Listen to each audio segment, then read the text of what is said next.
Damos la bienvenida al ingeniero Homero Castañer. Él fue representante por la provincia del Cañar. Lo es aún hasta el día de hoy. Ha cumplido una destacada labor en el Parlamento y no fue reelegido por la provincia del Cañar. Vamos a tratar temas coyunturales de actualidad, como este potencial acuerdo que se vislumbra en la Asamblea para una mayoría, las últimas decisiones que ha tomado la Asamblea Nacional saliente.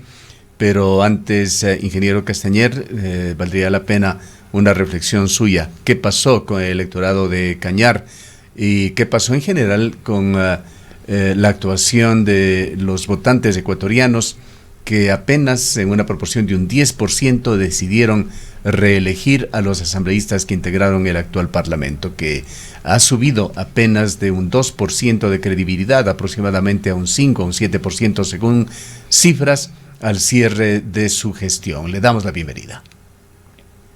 Muy buenos días a ustedes, un gusto compartir esta mañana este diálogo. Efectivamente, yo decía en mi último discurso de intervención en el Pleno de la Asamblea el día martes, que estuve en la ciudad de Quito, que no ha sido una asamblea fácil. Realmente estos 4 años se ha vivido con una intensidad, ciertos temas que no se han vivido los últimos 40 años, o tal vez acumulado todo lo que se ha vivido en los últimos 40 años, es decir, 2 decenas de juicios políticos, 21 juicios políticos exactamente que han pasado por la Asamblea Nacional. Algunos han terminado bien, otros han terminado mal. 3 presidentes del Legislativo en los 4 años, 4 vicepresidentes de la República, 7 legisladores destituidos, otros huidos, otros presos, otros investigados hasta por delincuencia organizada. Y lamentablemente pienso yo que si bien no somos todos los asambleístas, pero la gente habla de la asamblea, de los asambleístas corruptos, y eso ha embarrado y ha indignado a la ciudadanía, ha embarrado a todo el Parlamento, ¿no?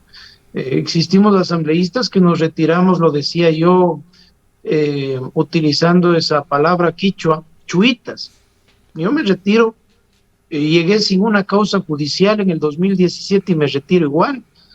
Y eso no es para aplaudir, eso es obligación, actuar de manera correcta, actuar de manera adecuada y responder a los mandantes. Homero Castañer se retira siendo el segundo asambleísta con mayor cantidad de proyectos de ley presentados y el primero en cantidad de proyectos aprobados. No es poco 6 proyectos de ley en 4 años haberlos aprobado, pero al final del día, estos escándalos de corrupción, estos temas de reparto, de compra de asambleístas, de compra de conciencias, de esos mercaderes de la política que dan un voto a cambio de algo, resulta en que la imagen del Parlamento se fue por los suelos, ¿no?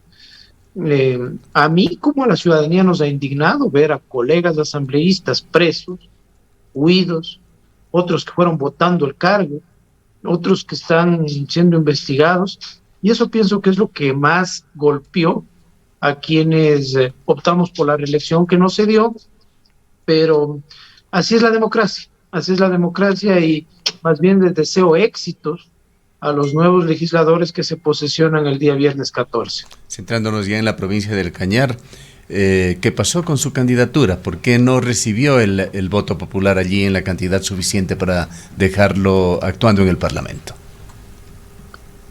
Yo eso le digo, para mí el tema fue de si era una ventaja haber estado en la palestra pública, pero también era una desventaja pertenecer a una asamblea que estaba tan golpeada. Y pienso que la ciudadanía prefirió votar por otras tendencias políticas, tratando de dar una renovación a la asamblea. Virgilio Saquicela, quien fue alcalde en Azogues, resultó elegido por Democracia Sí, un partido que no había tenido éxito anteriormente allá en la provincia del Cañar, y hoy se perfila por estos acuerdos de última hora, sobre los cuales de hecho vamos a conversar a continuación, para la segunda vicepresidencia de la Asamblea. Así es. Pienso que pasó algo medio similar entre la provincia del Cañar y Azuay, ¿no? Con las candidaturas de Marcelo Cabrera y Virgilio Saquicela, al haber sido ellos alcaldes de las ciudades, tenían un recorrido político y también un clientelismo político a quien les habían servido, ¿no? Y ambos, con esa estructura que mantuvieron cuando fueron alcaldes, pudieron alcanzar curules en la asamblea. Tengo entendido que hay un grupo de independientes en donde está Virgilio Saquicela, en donde está Marcelo Cabrera, que están tratando de lograr espacios adentro del legislativo que se lo merecen porque tengo entendido que son 14 independientes y con 14 ya se puede armar una bancada.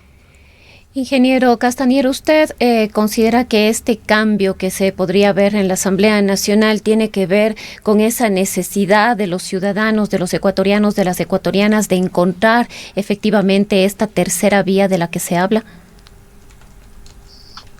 Mire, el Ecuador no va a soportar otra asamblea que le dé la espalda al pueblo ecuatoriano.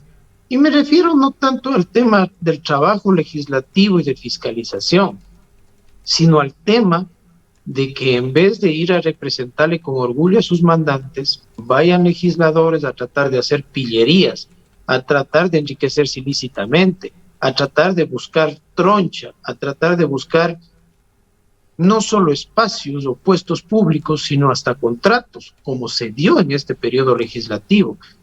Y espero como ecuatoriano que esta asamblea sea de una mejor calidad que la que terminamos, ¿no? Porque recordemos algo, los que están en la asamblea son los que el pueblo ecuatoriano quiso que les represente. Es decir, aquí también hay que analizar si es que se vota por un asambleísta que va a hacer compras por internet o por un asambleísta que va a pedir la fiscalización y el contrato del hospital de Pedernales, hay que preguntar quiénes fueron los electores que pusieron a esos asambleístas. Ahora, hablando de su movimiento y la coyuntura actual, legislador Castañer, ¿cómo mira usted todo esto que hasta el momento son rumores, pero rumores bastante fundamentados, hay declaraciones incluso de actores que así lo confirman, este acuerdo inminente ya que llevaría a Pascual del Chopo, del Partido Social Cristiano, a la presidencia de la Asamblea?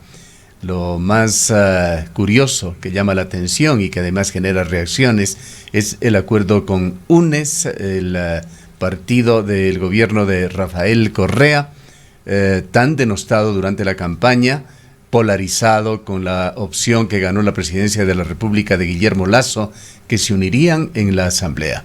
Por otra parte está la unión, el acuerdo preelectoral y electoral que llevaron adelante CREO y Partido Social Cristiano. Hablar de Partido Social Cristiano es hablar también de CREO, y resulta realmente sorprendente que estas cosas se estén dando, estén a punto de concretarse. Entre los acuerdos se pide revisar el juicio a delincuentes, y no tenemos problema en utilizar esta palabra, pues han sido juzgados, han sido condenados muchos de ellos, y ahora se perseguiría encontrar formas para darles libertad, amnistía, indulto, o la manera en que finalmente se decida. Paradójicamente se ha intentado suavizar este tema utilizando la conformación de una supuesta Comisión de la Verdad. Comisión de la Verdad que aquí en Ecuador, en Argentina, en Chile, ha servido más bien para quitar la impunidad en dictaduras, para hacer justicia. Aquí se intenta generar esta Comisión de la Verdad para hacer justamente todo lo contrario, para llegar a acuerdos de impunidad. Esta es la lectura que va quedando, que se ha comentado muy intensamente a nivel de medios de comunicación, de analistas, de periodistas, de las redes sociales, ese enorme universo de comunicación que funciona en Ecuador y en todo el mundo. Pero en todo caso, aquí en Ecuador llama mucho la atención de que esté a punto de concretarse esta alianza. Importante conocer su punto de vista. Eh, en democracia se tienen que respetar los criterios diferentes. A veces, Gustavo, entre un grupo de amigos, 4 o 5 amigos, cuando decimos vamos a comer algo, a veces no nos ponemos de acuerdo, porque los gustos a veces son diferentes, ¿no? Pero en democracia, el que tiene los votos, el que logra la mayor cantidad de votos, cuando no hay un acuerdo, es el que gana la decisión, ¿no? La Asamblea Nacional llega con una primera minoría grande de 49 legisladores, que es la bancada de la Revolución Ciudadana, la bancada correísta. Le voy a contar algo. Cuando yo era jefe de bloque, en el año 2018 al 2019, creo, en la Asamblea, yo prefería, cuando nos sentábamos a conversar sobre la agenda legislativa, sobre los temas a tratar, yo prefería ponerme de acuerdo con la bancada correísta que con los otros legisladores, especialmente con los independientes, porque ellos eran de palabra y votaban como un solo puño. Los independientes, más bien, eran los bailarines, los que mandaban a los alternos, los que no daban quórum, los que iban a golpear las puertas del gobierno, ¿sí? Y no tengo ningún problema en decirlo. Los acuerdos, los consensos están bien, pero cuando son claros. Si estos acuerdos, en aras de la gobernabilidad, son, supongamos, como nosotros llegamos a un acuerdo, por ejemplo, hace 2 años, cuando se eligió a César Litardo, nosotros teníamos un acuerdo de que respalden ciertas leyes, por ejemplo, la ley que presenté yo derogatoria del impuesto verde, la fiscalización al CNE, que no se dio. Y ahí se rompió el acuerdo, porque esos acuerdos no se hacen en una notaría, son de palabra nomás. Y aquí lo importante sería, supongamos, en estas conversaciones se me ocurre, Pachacútec, Fuyacu Pérez tenía su plan de gobierno, y deben tener leyes interesantes, propuestas de reformas interesantes de las normativas legales. Pongamos un acuerdo, decir, a ver, damos el apoyo, pero pongamos en la agenda esta ley que nos interesa a nosotros, y apóyennos ustedes. Esos son acuerdos válidos, pero el rato que hay condicionamientos, el rato que hay presiones de que yo te apoyo si me das esto, peor aún, una posible intromisión en temas judiciales, lo cual está prohibido la intromisión de una función del Estado en otra, yo no le vería bien. Si es que el acuerdo va por el derecho, por ejemplo, a participar en comisiones. Cuando nosotros llegamos en el 2017, perdón que ocupe esta palabra, nos trapearon, no nos dejaron una sola comisión. En el 2019, cuando hubo la renovación, captamos 3 presidencias de comisiones y 3 vicepresidencias de comisiones. Y pudimos hacer que caminen iniciativas legislativas, porque nos tenían a pan y agua cuando llegaron 74 legisladores de Alianza País y eran una mayoría que se cooptó todas las comisiones. Por ejemplo, en la comisión de fiscalización, de los 12 miembros, pusieron 8 de Alianza País y había chula asambleísta de, creo que era yo. Ahora, ingeniero Castañer, ¿considera usted que efectivamente de darse estos acuerdos que ya han empezado a sonar el día de hoy con fuerza, este acuerdo entre la coalición, creo, Partido Social Cristiano y los asambleístas del correísmo, quedaría Guillermo Lasso en medio de estos dos poderes, digamos así, entre la agenda social cristiana y el sector del correísmo? ¿Y cómo podría influir esto efectivamente en la toma de decisiones o en la actuación que debería tener como primer mandatario? Es un escenario difícil. Le hago acuerdo que nosotros en el 2017 pusimos una bancada de 35 legisladores y ahora pusimos 12 legisladores, como creo, y es un escenario complicado, ¿no? Guillermo Lasso ha preferido, tenemos una bancada que no es muy numerosa, ha preferido que la Asamblea tome sus decisiones,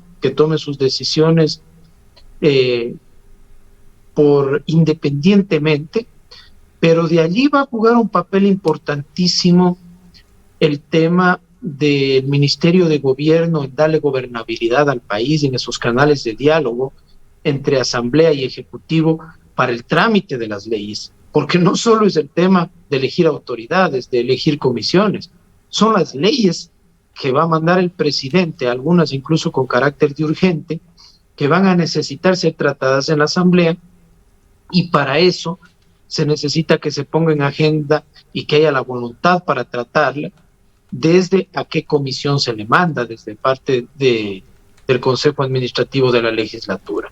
Repito, no es un escenario fácil, pero ahí están los retos y esperamos que por el bien del país, como ciudadano le digo, que a Guillermo Lasso le vaya bien, porque si le va bien a Guillermo Lasso, nos va a ir bien a todos los ecuatorianos. ¿Cree honestamente usted, ingeniero Castañer, que Guillermo Lasso no ha intervenido, ha estado independiente, probablemente no indiferente, pero sí independiente, sin tratar de intervenir en los acuerdos legislativos? Lo normal es que se interese y que intervenga, porque es la gobernabilidad, la gobernanza de un gobierno que está por comenzar. Él puso a César Monge allí como su portavoz y ejecutor político, pero César Monge prácticamente ha desaparecido del escenario. Además, el hecho de que el Ejecutivo tenga una interrelación, cierto grado de cabildeo, de conversaciones con el legislativo es lo normal. Incluso al ministro de Gobierno por lo general se le llama el ministro de la Política, porque es una especie de eje de acción, de interacción entre las funciones del Estado. Honestamente, ¿piensa usted que Guillermo Lasso no ha intervenido y no está interviniendo en estos acuerdos legislativos? Personalmente no. Le cuento que he estado yo muy cercano a César Monge. César Monge ha estado metido de cabeza, como quien dice, en todo este tema, en todas estas reuniones. Justo el día de ayer hablé con él. Él regresó el día de ayer de su tratamiento médico. Estos días estuvo en Estados Unidos y regresa justamente para estar el día de hoy y mañana muy de cerca siguiendo el tema y coordinando todo este tema de la Asamblea. Yo lo que me refiero es que no ha habido intervención ni imposición de ningún tipo, ¿no? O sea, ha preferido dejar que fluyan estas conversaciones sin estar de por medio una presión del Ejecutivo hacia las decisiones que se puedan tomar en la Asamblea, ¿no? Y si se da una votación de si es que sumamos, creo, Partido Social Cristiano, el posible apoyo de los legisladores de la Revolución Ciudadana e independientes, estaríamos hablando de más de 100 votos. Y eso sería realmente inédito en las últimas elecciones dentro de la Asamblea Nacional. Recuerdo, por ejemplo, la última vez que se eligió a César Litardo fue con 70 votos, a Elizabeth Cabezas con 71 votos, y ahora lograr esa mayoría le daría de entrada un espaldarazo a las nuevas autoridades de la Asamblea Nacional.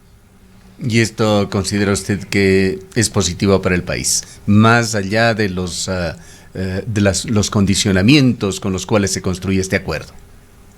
Positivo para la institucionalidad, pero quiero ser claro, jamás esos acuerdos pueden estar atados a intromisión en otras funciones del Estado y peor en temas judiciales que incluso ya están con sentencia.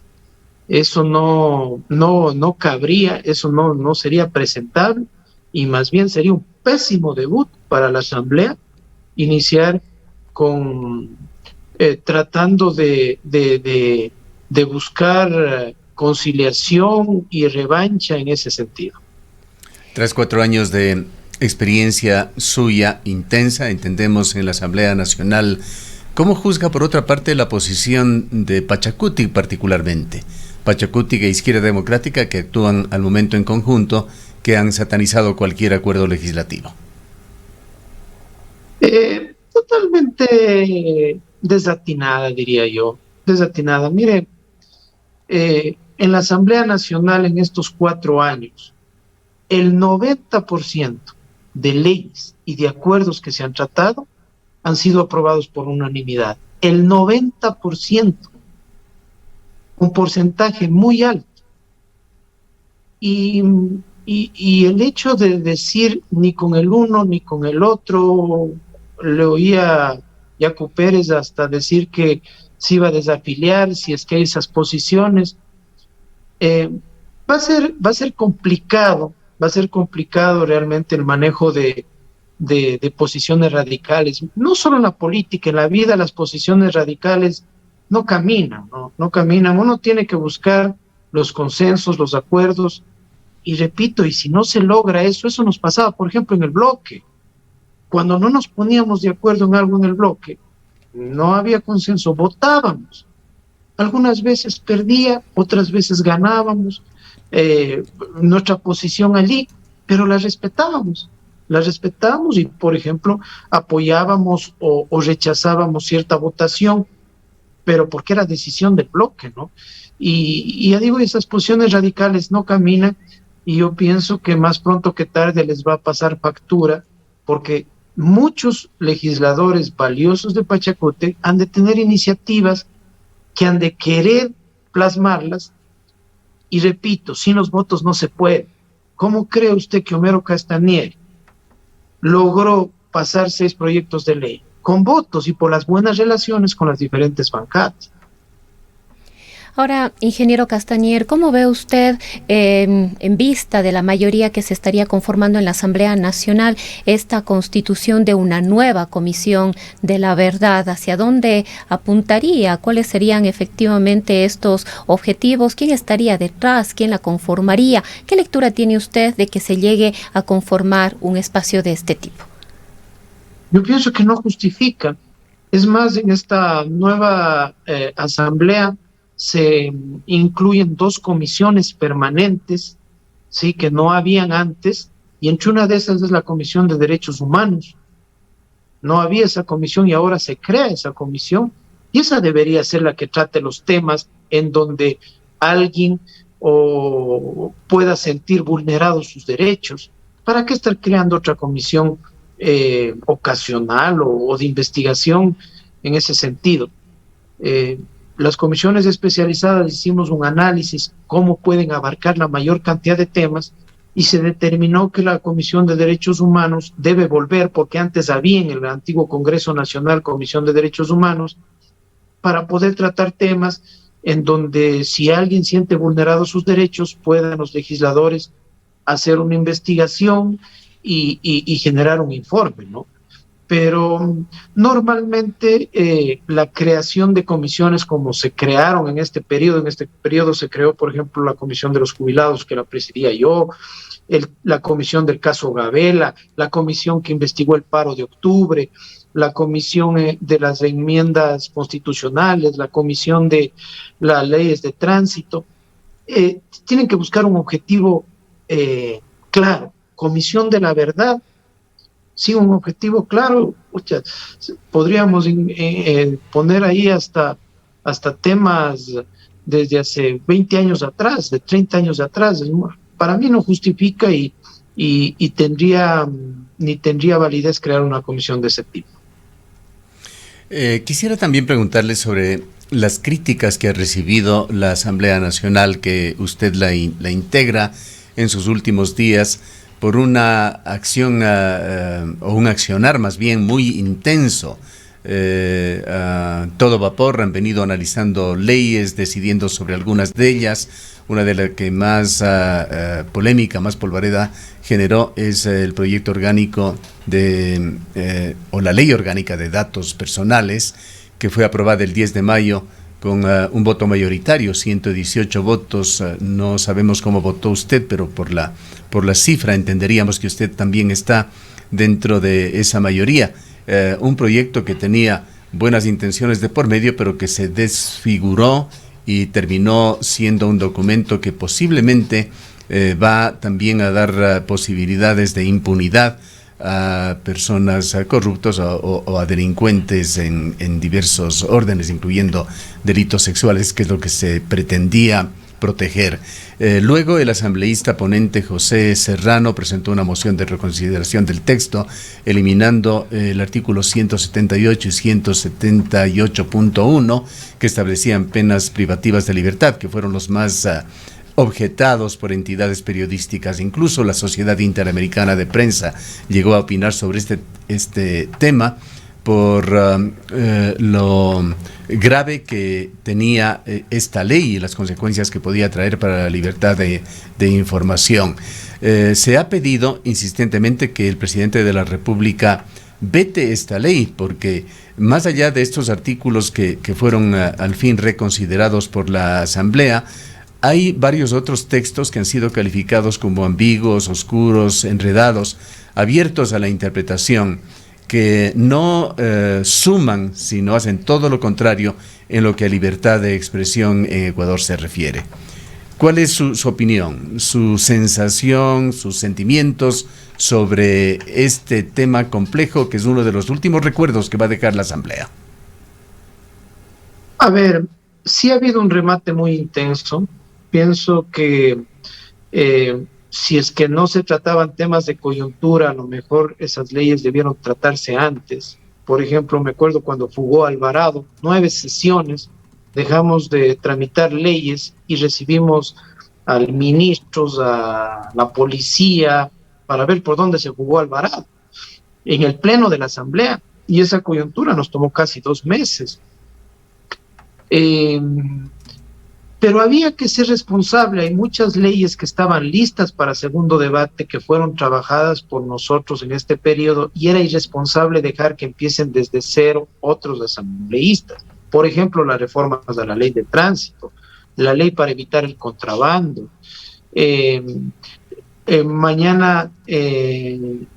Hoy se vota el tema de la nueva ley de autoridad naval. Y en este tema que usted menciona, le digo, la intención era buena. El artículo 178 está vigente y desde el 2014 y da prisión a quien divulgue, a quien publique, a quien saque información sin el consentimiento de una persona. ¿Cuál es el objetivo? Hubo una chica que se suicidó porque le publicaron fotos teniendo relaciones en redes sociales. La idea es que sin el consentimiento, imagínese que a usted, a mí, me cojan y me intervengan el teléfono y me escuchen el teléfono. Eso es lo que sanciona ese 178. Lo que se ponía y lo que causó conflicto, actualmente, si yo, por ejemplo, voy donde un funcionario público y yo soy partícipe de una conversación, yo sí puedo grabarlo. Supongamos si este funcionario público me pide dinero, una coima, un soborno. Pero lo que se quitó es que si yo no soy partícipe de la conversación, no podría grabar. Entonces, supongamos a la prensa le llega un audio, le llega imágenes de presumible ilícitos, la prensa no podría publicar porque son a veces sin el consentimiento grabadas, intervenidas o sacados de esos audios. Para evitar cualquier tema, preferible se dejó como estaba, pero yo sí pienso que es algo grave que el día de mañana a nuestros hijos, a cualquier persona, le publiquen y le arrastren en redes sociales a veces fotos no consentidas o videos que podrían dañar de por vida a una persona, ¿no? Pero, en fin, la Asamblea ha decidido tocar estos temas, el presidente de la Asamblea ha decidido ponerlo, y esperemos que al final del día no se cometan otros tropezones, como ya pasó en la ley de comunicación, en donde por aprobar al apuro se fueron algunos errores, y que, quiero ser claro, también somos humanos, y por esta intensidad, por este apuro de llegar a estos segundos debates, se podría cometer errores. Bien, queremos agradecerle, asambleísta Castañer, felicitarle también. Realmente hay que reconocer cuando se hace un buen trabajo, se llevan buenas intenciones de por medio. No ha sido seguramente un trabajo perfecto el suyo, pero sí uno de los destacados dentro de los 137 asambleístas que terminan este periodo legislativo con una muy baja calificación. Le dejamos en sus palabras finales. Muchas gracias, Gustavo. Yo quiero públicamente darle gracias a la provincia del Cañar porque me permitió representarle. Eso fue un orgullo muy grande, ir a la Asamblea Nacional a representarle a mi provincia, y ratifico ese compromiso con mis comprovincianos y con el país entero. En los próximos días se hará pública dónde estará colaborando Mero Castañer, y desde allá haremos un trabajo por bien del país. ¿Por qué no nos anticipa? Asumimos que estará con el gobierno de Guillermo Lasso. Estaremos cercanos, estaremos en el equipo de Guillermo Lasso, y preferimos que él sea quien anuncie en dónde estaremos trabajando, apoyando y empujando este carro para mejores días para los ecuatorianos. Ingeniero Castañer, ¿y usted quizás podría confirmarnos si efectivamente Marcelo Cabrera aceptará o no el Ministerio de Transporte y Obras Públicas? Igualmente, que sea Guillermo Lasso quien anuncie ese tema. Es decisión de él armar su equipo cercano, su equipo de gobierno, su equipo ministerial, y quienes estén sean personas honestas, íntegras, y que le ayuden a cumplir ese plan de trabajo que es el objetivo de los ecuatorianos que les respaldamos en las urnas. Bien, sobre este tema, y respondiendo quizá por un seguimiento que estamos haciendo a la situación de Marcelo Cabrera, recién el día martes o miércoles próximo se aspira que tenga una reunión con el presidente elegido Guillermo Lasso y se tome la decisión final. Es lo que conocemos de fuentes muy cercanas a Marcelo Cabrera. Gracias nuevamente, ingeniero Castañer. El ingeniero Mero Castañer es asambleísta, lo es hasta el día de hoy, pues mañana se renueva la asamblea representando a la provincia del Cañar. Cuenca, año 2050. Cuando la contaminación y la escasez de agua son problemas en todo el mundo, en Cuenca, Ecuador, todavía se vive tan bien como hace 30 años. Esto gracias a que los cuencanos tomaron decisiones correctas, como la construcción del proyecto hidroeléctrico Soldados Yanuncay, que ha generado 22 megavatios de energía limpia, reguló el caudal del río Yanuncay y garantizó el agua potable para Cuenca y agua de riego para San Joaquín y Baños. Aunque esto parezca ficción, es nuestro compromiso con Cuenca Bicentenaria, el Ecaustro. Juntos generamos agua y energía para la vida.